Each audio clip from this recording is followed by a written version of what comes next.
Hey guys, this is Focal Pineapple, and today we're going to be talking about Mob Psycho 100 Season 2. The first episode was great and it added some really cool stuff to the series, but one of my favorite things was how sweet the episode was.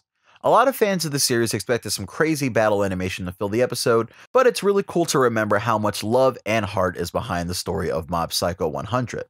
Today we're not talking about that love and heart, and we're going to be talking about Mob unlocking new powers. So follow me on Twitter at VocalPineapple if you want to be up to date with what uploads are coming, and I hope you're ready because we're diving in. Hit it!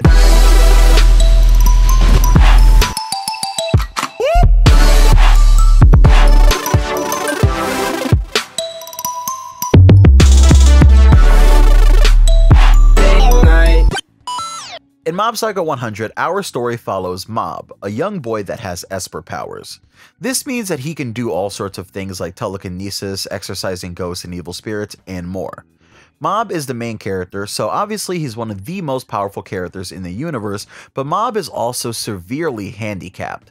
The reason that I say this is, if Mob used his full powers on command all the time, he'd be something like a god to most people, but his full power is locked away behind a bunch of mental walls that he's placed for himself. Think of it this way, Mob is sort of like Jean Grey in the X-Men. She's very strong, but there's something dark in her that can't be controlled.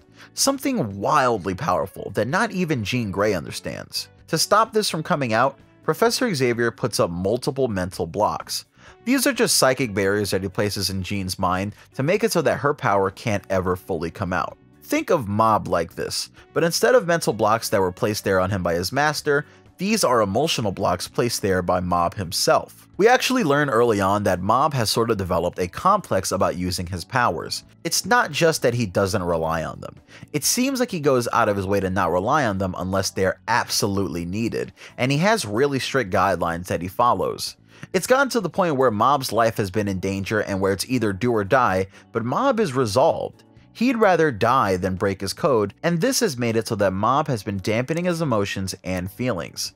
These emotions and feelings well up inside of him, and they come out as violent psychic explosions of power. During these outbursts, he can use his powers in various ways, and we've seen him do that a bunch in Season 1, but things seem like they're going to be different in Season 2.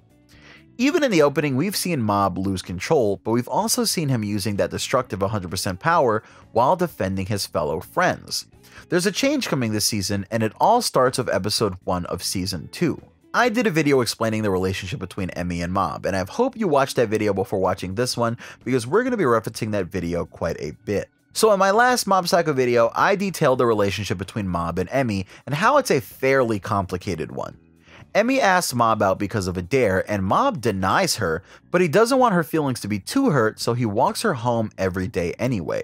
He walks back to school after walking this girl home, so he's literally only doing it so that her feelings aren't hurt, and she realizes this during her time with Mob.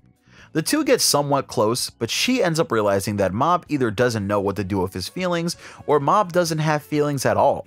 She reveals the truth of their situation to him and leaves Mob, planning on never really interacting with him again. What she says to him is fairly important though.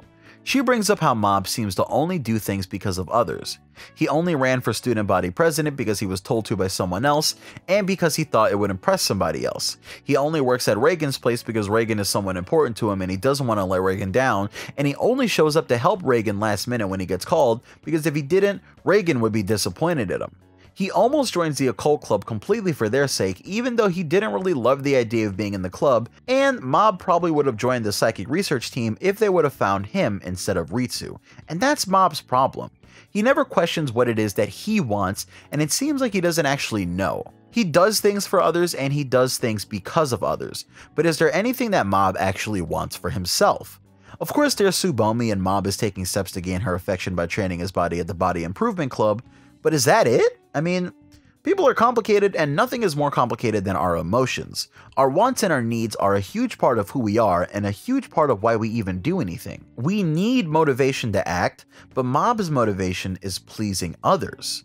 We get this plot point a bit in Season 1 also, when Mob takes on the Scent Ghost in the gym, and the Scent Ghost tells Mob that he's just like him, and questions if Mob is actually living his life to the fullest. All of this added with Sho telling Mob that he was disappointed in him at the end of Season 1, and the events that happened at the beginning of Episode 1 of this season, and you get the perfect concoction of what starts to make Mob change and develop. Mob tells Emmy and all her friends that he's decided to start taking his own feelings into consideration, and that's why he cries when he's picking up Emmy's novel scraps, because this is something that he's truly doing for himself because he feels like he wants to. He even deals with the embarrassment and has a pretty great moment with Emmy at the end of the episode, using his psychic powers. Well, how does this lead into Mob controlling life itself, like the title suggests? Well, Mob is more open this season. He's thinking more, and most importantly, he's thinking for himself. Mob has always used his powers in pretty much the same way. He isn't as adaptive as Teru is, since we've literally seen Teru just stealing techniques from other espers after only seeing them do those techniques once or twice. Mob can surely do all of those things, right?